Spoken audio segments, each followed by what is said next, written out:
The year is 323 BCE. Alexander the Great, one of history's most legendary conquerors, has died. In just over a decade, he had built an empire stretching from Greece to Egypt and deep into Central Asia. With his sudden death and no clear successor, his empire quickly fractured.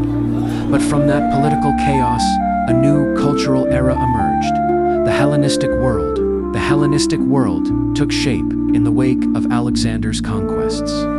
While his empire did not survive intact, his influence did. Greek language, culture, and ideas began to spread across a vast territory, into Egypt, Mesopotamia, Persia, and even parts of India.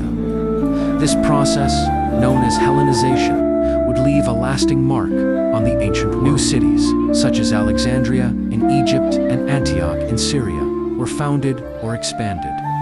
These urban centers became vibrant hubs of learning, art, and commerce bringing together people from many different cultures. Greek became the common language used in government, trade, and education throughout much of the Eastern Mediterranean and the Near East. What followed was a fusion of Greek and Eastern traditions.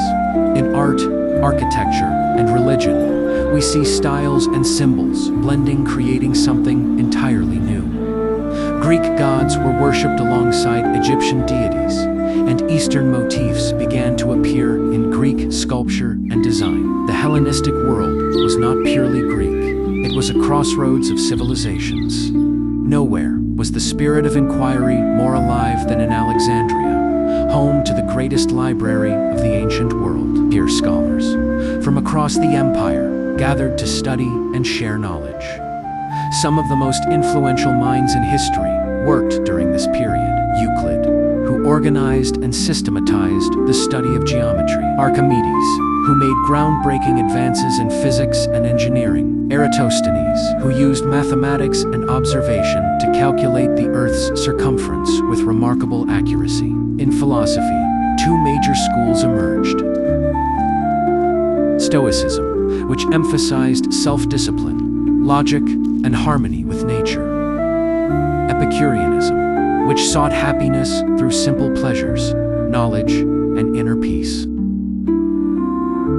These philosophies addressed the uncertainties of a rapidly changing world and offered guidance for how to live a meaningful life. Politically, however, the Hellenistic world was unstable. After Alexander's death, his top generals, known as the Diadochi, divided the empire among themselves, each claiming a piece of his legacy. The Ptolemies took control of Egypt. The Seleucids ruled Mesopotamia and Persia. And the Antigonids held power in Greece and Macedonia. Though these kingdoms often prospered, they were also frequently at war. Rivalries, invasions, and internal conflicts gradually weakened them over time. Eventually, one rising power, Rome, would take advantage of this fragmentation and bring the Hellenistic era to a close. But the legacy of the Hellenistic world endured.